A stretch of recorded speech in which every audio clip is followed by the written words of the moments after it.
أعوذ بالله من الشيطان الرجيم بسم الله الرحمن الرحيم قل هل من شركائكم من يهدي إلى الحق قل الله يهدي للحق أفمن يهدي إلى الحق أحق أن يتبع أمن لا يهدي إلا أن يهدى فما لكم كيف تحكمون وما يتبع أكثرهم إلا ظنا إن الظن لا يغني من الحق شيئا إن الله عليم بما يفعلون صدق اللہ العلی العظیم. انتہائی قابل احترام دوستانو، سورہ یونس آیت نمبر 35 اور 36 مطالعہ مجنن کو. چونکہ دی توحید خطبہ شروع دے، یعنی دی توحید یو درس تا مسلسل مجھے پا 2 آیتونو کے دے شرک تردید کیجی اور مشرکینو نه مسلسل سوالونه کیږي او په هغو سوالونو کې در اصل دا دعوت ورکولی شي چې تاسو کوم طرف ته روان یې، یعنی خپله سوچ وکئ. نن یو سوال کوي د مشرکینو مخې ته، قل هل من شرکائکم، یی چې دی نه پوښتنه وکئ قل دینه پښتنه وکا دیته ویا هل من شرکائکم، آیا تاسو په د شریکو کې څوک داسې هم شته؟ دغه خدایان چې تاسو جوړ کړي دو کې داسې هم شته؟ اوس دا سوال داسې نه ده چې دا سوال هغه ټیم کې وو مشرکین مکه نه، او چونکې مشرکین مکه ختم شو او دنیا نه ملاړو څوک او چا بات کې ایمان قبول کو، لہذا بس د سوال خبره ختم شا. نه، دا سے نہ دا سوال نن هم موجود دا اور شریک مختلف انداز ولو. مجھے بار بار په درس کې دې توجه کوو چې شرک صرف دې ته نه وي چې یاره ته یو بت جوړ کې کچري دو ټولو خبرو باندې موږ غور کوو، موږ ته به دا پته ولګي چې بعضې ټیم کې بت انسان کې نه هم جوړ وي. دا بت یو خو هغه بت ته چې نظیر ته رسي، بلکې بعضې بتان نظیر ته نه رسي، هغه اننه موجود وي، نفس کې موجود وي، د نفس په خوله یو غټ بت ته دا تا ته یی چې دا وکه دا ما کوه، یعنی ته د غلام شي. بس دا د نفس په مطابق د خواهش په مطابق انسان عمل کوي.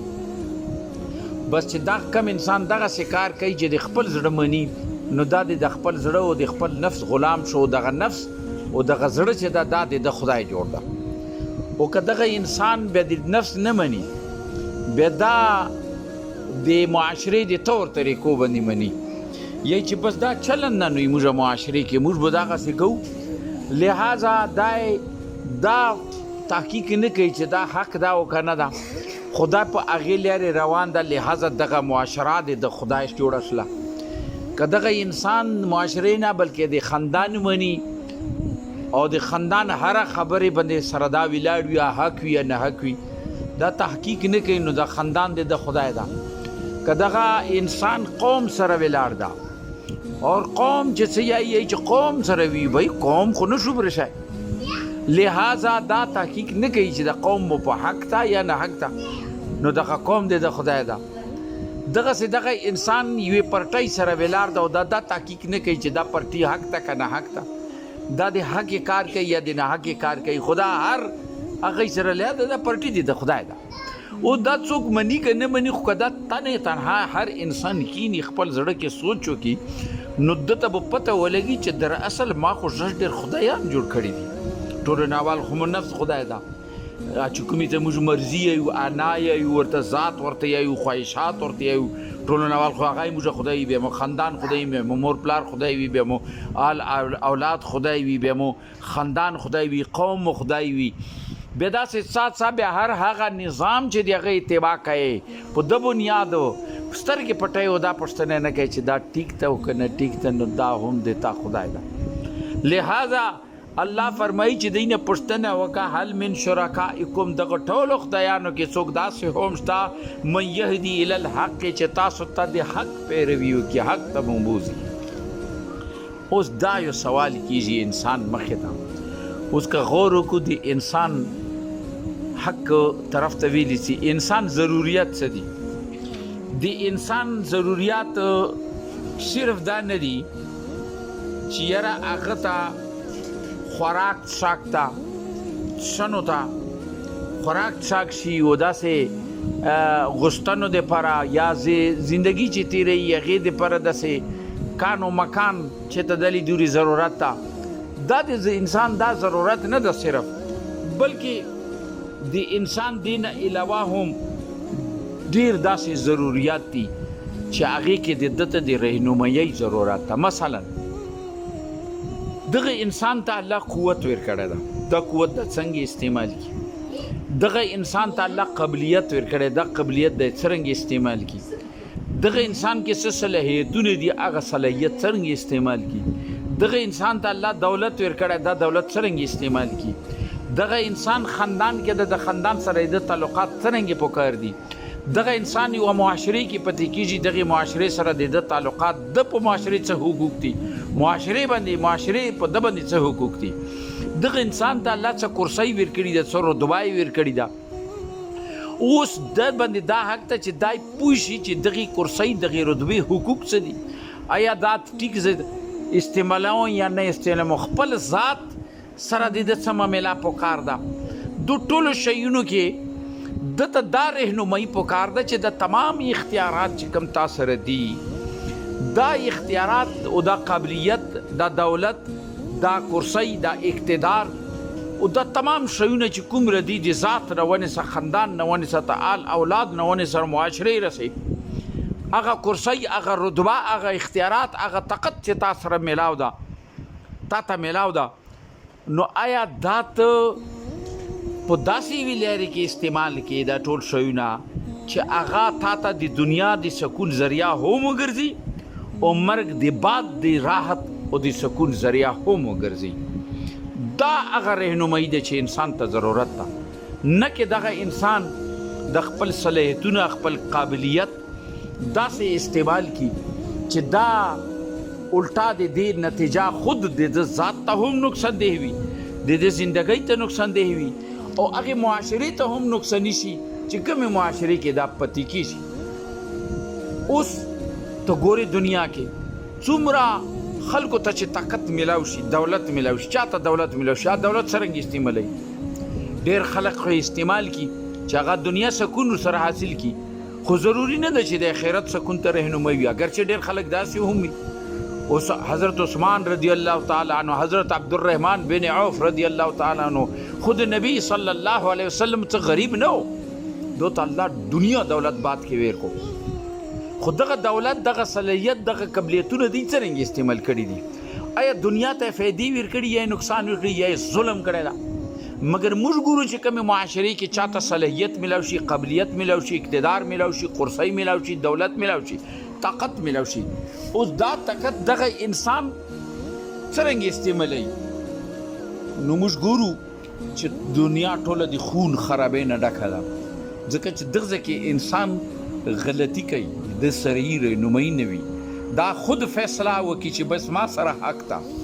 لہذا الله دلته سوال دا پیدا کوي چې دغه انسان ته د دې رهنمایي ضرورت ده چې د کوم شیونه چې د تمیلاو شو چې دا په حق استعمال کی صحیح جایز استعمال کی او د انسان فلاح د پر استعمال کی د انسان کامیابی د پر استعمال کی. نو سوال دا ده چې من یهدی الی الحق څوک ته چې تاسو ته حق پیرو کی. اوس انسان دوا قسمه اتباع کوي دی بل دوا قسمه پیرو کی. یو دا ده چې انسان څوک بوتان جوړ کی څوک غټې غټې مجسمې جوړي کی څوک ژمدي او څوک مړو نه مزلونه جوړ کی.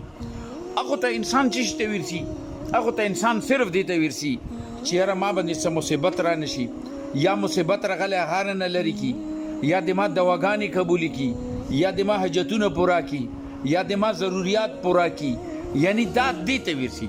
دو ته دې ته نه ورسي چې ته ماته اخلاقي اصول وښیه، ته ماته د سیاست اصول وښیه، ته ماته معاشي اصول وښیه چې د موږ معاشره کې معاشیت ټیک شي، بېروزګاري ختم شي، امن راشي، سکون. یعنی دې ته نه ورسي بلکې یو داسې دواګانو ته ورسي چې هغه د انسان ذاتي ضروریات وي چې دا دې ما پوره کړي. دا یو قسم پیروي ده. لہذا پہلا سوال خدا ده چې دا چې څومره ته ورسي الله یایي چې آیا هغه د تا ضروریات پوره کولی شي؟ نشي پوره کولی. انسان همیشه د دې خبرې ګواه ده چې دا شیونه ګرچې انسان خد و خال ذهن کې د پچھلې قومونو کې نیولي وي یا د باب داده چې موږ باپ پلار نیکه دغو دا یې پیرخانه به او دا یې موږ د دوی مریدان وغیره وغیره که نه، نو دا ضرور ده. او داسې پلار نیکه چې کومه طریقه هغې باندې روان وي خو سترګې پټې کړي وي بس هغې باندې روان وي، حقیقت دا ده چې هغه د هغې ضرورات نشي پوره کولی. قرآن دلته سوال کوي چې دا پیله شای ده آیا دا د تا په ضروریات پوره کولی شي؟ دویم کې انسان کله چې کله یو دویمه پیروي د انسان د هغه نظام کوي چې دراصل انسانانو جوړ کړی وي، هغه د الله طرف نه نه وي، انسانانو جوړ کړی. او د انسانانو نظام کې ته ګورې چې انسانانو کوم چې نظام جوړ کړی دغې کې موږ ګورو چې یوه فریق ته فایده ده او بل فریق نقصاندی ده. حالانکه هغې انسان د تعصبات نه د خپلولۍ نه چې کوم قانون جوړوي نظام جوړوي هغه مبره نشي کېدلی، هغه د دغې معاشرې انسان ده. نه هغه علم دومره حاوي ده چې د کائنات هر شي باندې د هغه علم وي. دا علم صرف الله سره ده او الله ته ټول یو شی دي. هغه انسان چې جوړوي انسان ګوري چې یاره ما ذات ته نقصان نه ورسي، ما رشته دارانو ته نقصان ورسي، ما قوم ته نقصان نه ورسي، بل قوم دې تباه شي. نن امریکا چې څه کوي هغې دا خو نه خوښوي چې خپل قوم یې تباه شي بلکې نور تباه کوي، نور ته نور نه چھوړی، نور نه وسایل وړي، ویل چې هغه یو نظام داسې جوړ کړی چې خپلو ځان دپاره ده. نو لہذا انسان د دې نه مبره ده چې نشي جوړولی. دلته سوال دا ده چې دا نشي کوی.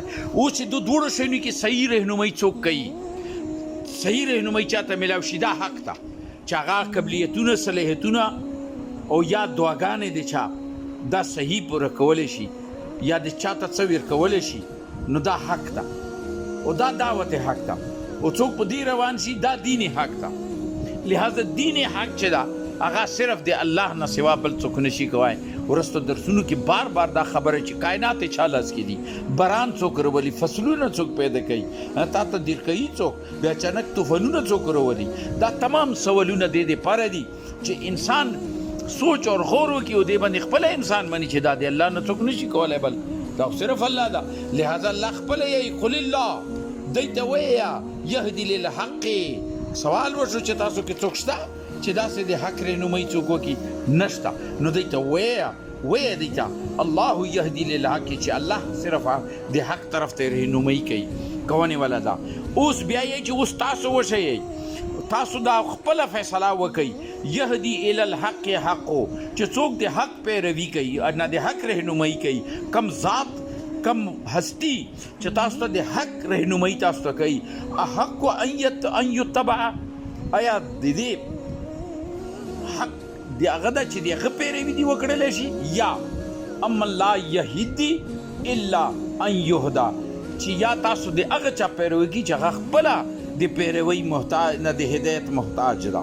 یعنی هر انسان چې موږ ته نه خدای جوړ کړو دی هغه خبرې منو، هغه پسې روان و، هغه خپله محتاج ده، هغه به موږ ته څه راکړي، هغه خپله ضرورت یې هغه بل نه غواړي، هغه ذات کې نه ده چې هغه وایي چې زه بې نیازه یم. هر انسان محتاج ده او موږ د انسان جوړونې جوړ شوي نظام پسې یو. لہذا الله یایي چې امن لا یهدي الا ان یهدا، یا د هغه پیروي حق یعنی هغه د دې حقدار ده چې هغه پیروي وشي چې خپله د هدایت محتاج ده. فما لکم تاسو به د څه چل وشو کیف تحکمون، دا څرنګې تاسو فیصلې کوئ یا څرنګې الټا پلټا فیصلې کوئ. الله دې موږ ته د دې خبرې سمجھ راکړي. و آخر دعوانا ان الحمد لله رب العالمین.